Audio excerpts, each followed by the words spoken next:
નમસ્કાર વિદ્યાર્થી મિત્રો, વડાપ્રધાન નરેન્દ્ર મોદી સતત સૌથી લાંબા સમય સુધી વડાપ્રધાન રહેવાની બાબતમાં શ્રીમતી ઇન્દિરા ગાંધી પછી બીજા ક્રમે પહોંચી ગયા છે. દેશના પ્રથમ વડાપ્રધાન શ્રી પંડિત જવાહરલાલ નહેરુ વડાપ્રધાન તરીકે સૌથી લાંબા કાર્યકાળનો વિક્રમ છે.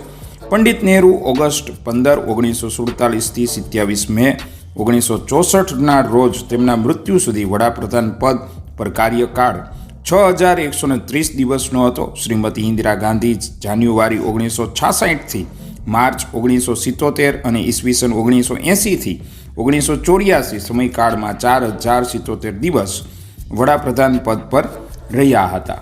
વડાપ્રધાન નરેન્દ્ર મોદી વડાપ્રધાન પદે સળંગ 4078 દિવસ પૂરા કર્યા છે અને લાલ કિલ્લા પરથી 12મી વખત રાષ્ટ્રીય સંબોધન આપ્યું છે. વર્ષ 2014થી 24ની 3 લોકસભાની ચૂંટણીમાં વડાપ્રધાન નરેન્દ્ર મોદી સરકારનું નેતૃત્વ કરી રહ્યા છે.